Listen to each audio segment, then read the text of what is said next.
అధ్యక్ష,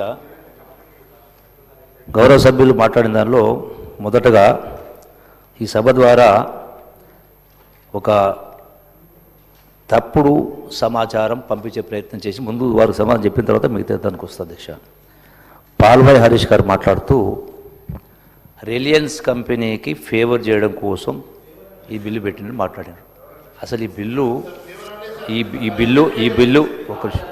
ఈ బిల్లు ఉద్దేశం మొదటి స్పష్టంగా చెప్పిన, ఏవైతే ఆయిల్ కంపెనీసు రిఫైనరీస్ నుంచి ఆయిల్ కంపెనీస్ నుంచి పెట్రోలియం అంటే అవుట్లెట్స్కు సప్లై చేస్తారు, అక్కడ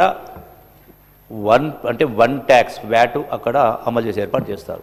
అయితే ఈ సంస్థల్లో ఈ యొక్క రిలయన్స్ కార్పొరేషన్ సంబంధించి ఆ సంస్థకు సంబంధించిన రిలయన్స్ బీపీ మొబిలిటీ లిమిటెడ్ అనేటువంటి సంస్థ ఒకటి ఉంది. సో రిలయన్స్ నుంచి ఈ యొక్క రిలయన్స్ బీపీ మొబిలిటీ సంస్థ పర్చేజ్ చేసి దాన్ని వాళ్ళు సేల్ చేసి ఏర్పాటు చేస్తారు. అంటే మనకు వాళ్ళు అయితే ప్రాఫిట్ యాడ్ చేసుకొని చేస్తారో దానిపైన మనకు ట్యాక్స్ రావటం లేదు. సో దానివల్ల రాష్ట్ర ఆదాయానికి పిల్ఫరేజ్ అవుతూ ఉంది. సో అంటే ఆ ఆర్థిక నష్టాన్ని ఎప్పుడు జరిగింది అధ్యక్ష? ఇది 2020 నుంచి దీన్ని ఎవరు ఐడెంటిఫై చేయలే. ఈ ప్రభుత్వం వచ్చిన తర్వాత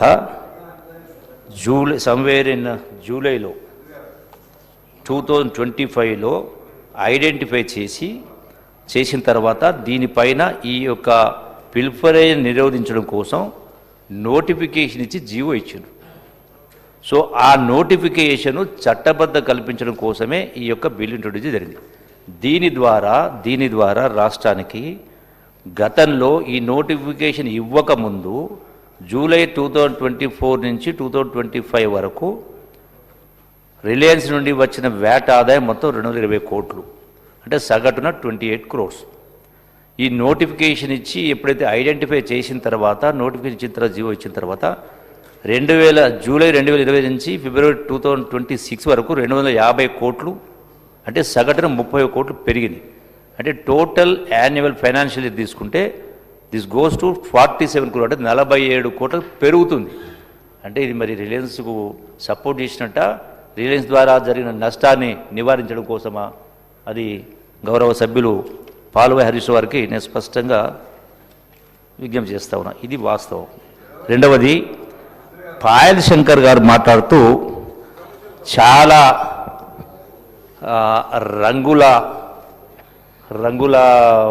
రంగులతోటి చూపించారు, అంటే గొప్పగా మాట్లాడారు. ఏమని? బీజేపీ అంటే నేడున్నటువంటి ప్రపంచ ఆర్థిక సంక్షోభం ఉన్న కారణంగా పెట్రోల్ సంస్థలకు నష్టం జరుగుతూ ఉంది కాబట్టి 10% తగ్గించింది. రాష్ట్ర ప్రభుత్వం కూడా ఈ రాష్ట్ర ప్రజలను అట్టడున్న వాళ్ళు ఆదుకోవడం 10% తగ్గిస్తే బాగుంటుంది. కానీ 10% ఎందుకు అధ్యక్ష? మరి ఈ సభలో ఒకసారి స్టేట్మెంటు మొత్తం ఫిగర్ చెప్తాను, చెప్పిన తర్వాత దానికి మరి డివల్యూషన్ ప్రకారం 10% ఎందుకు 20% తగ్గిస్తాం. మరి దీన్ని సెటరేట్ చేస్తే వాస్తవమైంది అధ్యక్ష. ఈ రోజున సరే ఇన్ఫ్లేషన్ గురించి మాట్లాడినరు, కర్ణాటక, కేరళ, బెంగాల్, ఇతర రాష్ట్రాల గురించి మాట్లాడినరు. ఆ 10% రిడక్షన్ కాంగ్రెస్ పార్టీ చేస్తే ఎందుకు చేయట్లేదు కింద మాట్లాడేది అధ్యక్ష. నేను స్పష్టంగా చెప్తా ఉన్నా. ఇప్పుడు ఆపరేషన్ సక్సెస్, పేషెంట్ డైడ్ అన్నట్టుగా జాతీయ స్థాయి గురించి నేను మాట్లాడలేదు. ఇక్కడ రాష్ట్రాలు తెలంగాణ రాష్ట్రం 2018, 2019 నుంచి 2024-25 వరకు రాష్ట్రం ద్వారా కేంద్రానికి వచ్చిన ఆదాయం 4,60,653 కోట్లు. దీనికి గాను కేంద్రం నుంచి డివల్యూషన్ ఆఫ్ ట్యాక్సెస్ కింద రాష్ట్రానికి వచ్చింది 136,174. అంటే 4,60,000 కేంద్రానికి ఇస్తే 136,000 వచ్చింది. ఎంత శాతం అధ్యక్ష? అట్లాగే తమిళనాడుకు సేమ్ పీరియడ్ 2018-19 నుంచి 24-25 వరకు తమిళనాడు నుంచి వచ్చిన ఆదాయము కేంద్రానికి 9,84,627 కోట్లు. మరి తమిళనాడుకు కేంద్రం ద్వారా వచ్చిందంత 2,56,000 కోట్లు. అంటే ఆల్మోస్ట్ 10 లక్షల కోట్లు కాంట్రిబ్యూట్ చేస్తే తమిళనాడు వచ్చినటువంటిది 2,56,000, అంటే ఇట్ ఈస్ హార్డ్లీ 1/4, 25%.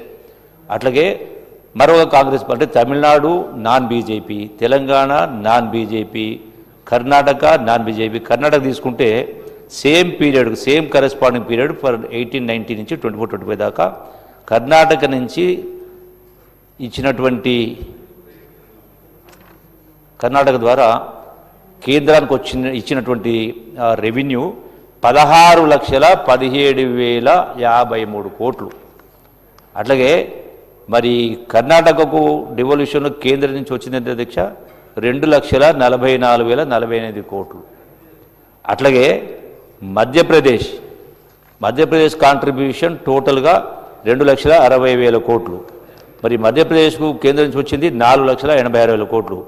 అట్లాగే బీహార్ తీసుకుంటే అధ్యక్ష 6 లక్షల బీహార్ కాంట్రిబ్యూషన్ 93,565 కోట్లు. మరి బీహార్కు కేంద్రం నుంచి వచ్చినటువంటి వాటా 6,25,487 కోట్లు. అంటే ఇంత అబ్నార్మల్ వేరియేషన్ ఉన్న తర్వాత మీరు వీటన్నిటికీ మూల కారణము మరి కేంద్ర ప్రభుత్వం అవుతుందా రాష్ట్ర ప్రభుత్వం అవుతుందా? అయినా కూడా అంటే ఇంత ఒక మాట మాత్రం కరెక్ట్ చెప్పిండ్రు శంకర్ గారు, నేను అభినందిస్తా ఉన్నా. ఏంటంటే శంకర్ గారు మాట్లాడుతూ రోజుకు 300 కోట్ల రూపాయలు అప్పు చేస్తే తప్ప తెలంగాణ రాష్ట్రం ముందుకు వెళ్ళలేని పరిస్థితి అన్నారు. అది వాస్తవం మాట్లాడిన వారు అభినందిస్తా ఉన్నా. ఎందుకు మేం చెప్పింది కూడా అదే కదా. ఈ శాసన సభ ద్వారా రాష్ట్రంలో చెప్పింది కూడా 8 లక్షల కోట్ల గత ప్రభుత్వ 10 సంవత్సరాల పరిపాలన కాలంగా గొప్పగా పరిపాలన చేసినామని చెప్పినటువంటి బీఆర్ఎస్ ప్రభుత్వం వాళ్ళ హయాంలో 60,000 కోట్ల ఉన్న అప్పును 8 లక్షల కోట్లకు తీసుకెళ్లి సంవత్సరానికి 6,000 కోట్ల రూపాయలు కట్టే ఇన్స్టాల్మెంట్, ఈఎంఐ కావచ్చు, వడ్డీ కావచ్చు, ప్రిన్సిపల్ కావచ్చు, దాన్ని 6,000 కోట్ల రూపాయల నుంచి subject to correction small variation అక్కడి నుంచి సుమారుగా 70,000 కోట్ల రూపాయలు సంవత్సరానికి. అంటే నెలకు 6,000 కోట్ల రూపాయలు కాంగ్రెస్ ప్రభుత్వం అధికారం ఉన్న 2014 అధికారం దిగిపోయే నాటికి ఉన్నటువంటిది 6,000 కోట్లు అయితే, మరి బీఆర్ఎస్ 2014 నుంచి 2023 దిగిపోయే నాటికి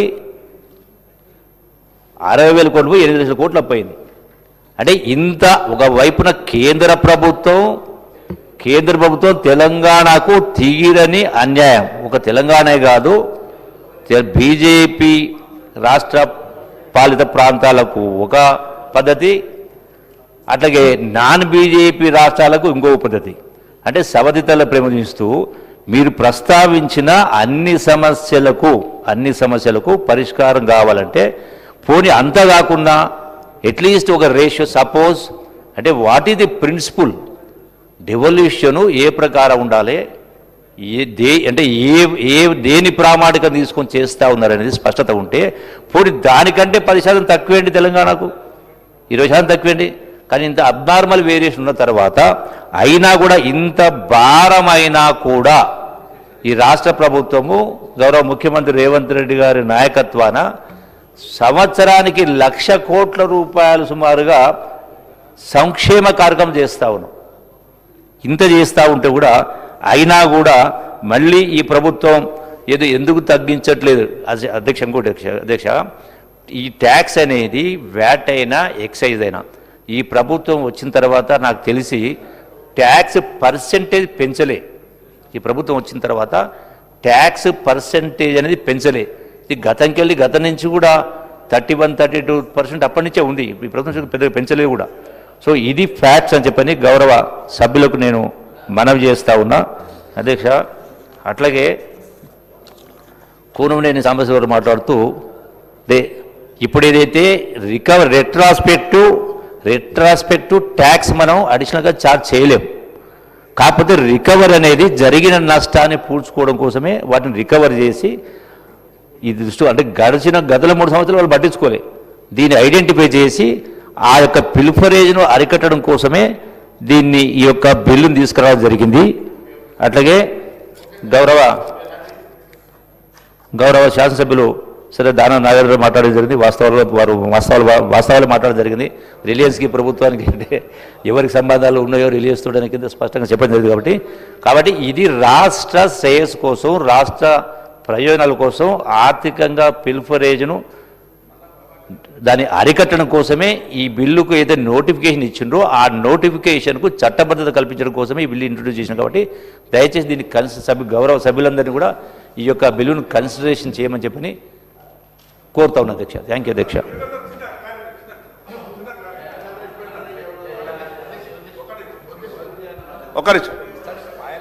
అధ్యక్ష, నేనేమంటా అంటే సభలో బిల్లు ప్రవేశపెట్టినప్పుడు అనేకమైనటువంటి ఉదాహరణలు చెప్పేటటువంటి ప్రయత్నం చేస్తాం. అనేక సందర్భాల్లో ఆర్థిక విషయానికి సంబంధించినటువంటి ఏ చర్చ వచ్చినా 42% కేంద్ర ప్రభుత్వం ఇస్తున్నదని ఈ విషయాన్ని మాట్లాడే ప్రయత్నం చేస్తారు. అధ్యక్ష, అసలు ఆ వ్యవస్థని ప్రవేశపెట్టిన వాళ్ళు ఎవరు? 32% ఉన్నటువంటి దాన్ని 42% చేసింది దేశ ప్రధానమంత్రి నరేంద్ర మోడీ గారు. ఒక రాష్ట్రానికి ముఖ్యమంత్రిగా చేసినటువంటి అనుభవాన్ని ఈ 32% సరిపోదు, ఇది 42% ఆయా రాష్ట్రాలకు ఇవ్వాల్సిందేనని అంత గొప్ప నిర్ణయం తీసుకొని 42% చేశాడు. అధ్యక్ష, ఒక రాష్ట్రంలో ఉన్నటువంటి నాయకులు ఈ దేశ వ్యవస్థ మీద పూర్తిగా అవగాహన ఉన్నటువంటి ప్రతి వాళ్ళు కూడా ఈ రకంగా మాట్లాడితే సమాజానికి సరి అయినటువంటి సిగ్నల్ వెళ్ళదు. అధ్యక్ష, ఈరోజు పాకిస్తాన్తో యుద్ధం తెలంగాణ రాష్ట్రంలో చేస్తుందా? కేంద్ర ప్రభుత్వమే యుద్ధం వస్తే చేయాల్సి వస్తుంది. ఈ రాష్ట్రానికి రోడ్లు కేంద్ర ప్రభుత్వం కదా ఇస్తున్నది, ఈ రాష్ట్రానికి ఎయిర్పోర్ట్లు కేంద్ర ప్రభుత్వం కదా ఇస్తున్నది, ఈ రాష్ట్రానికి బుల్లెట్ ట్రైన్లు కేంద్ర ప్రభుత్వం కదా ఇస్తున్నది, ఈ రాష్ట్రానికి RRR ఎవరు ఇస్తున్నారు? కేంద్ర ప్రభుత్వం కదా ఇస్తున్నది.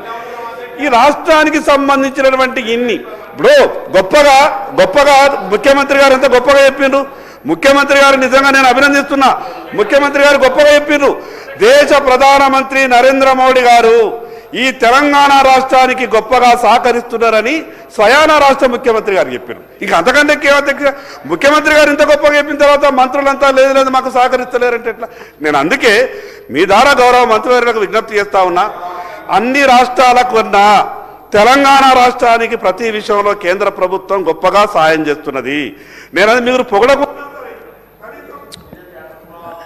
మంత్రి గారు అధ్యక్ష, గౌరవ ముఖ్యమంత్రి గారు ప్రధానమంత్రి గారు బీజేపీ పార్టీ సహకరిస్తుందని చెప్పిన మాట మాట్లాడింది. ఎన్నో అంశాలు ఉన్నాయి, ఎన్నో అంశాలు, అందులో కొన్నింటికి సంబంధించినట్టు వారు ప్రస్తావించారు. మరి ఇది ప్రధానమైనటువంటి అంశం.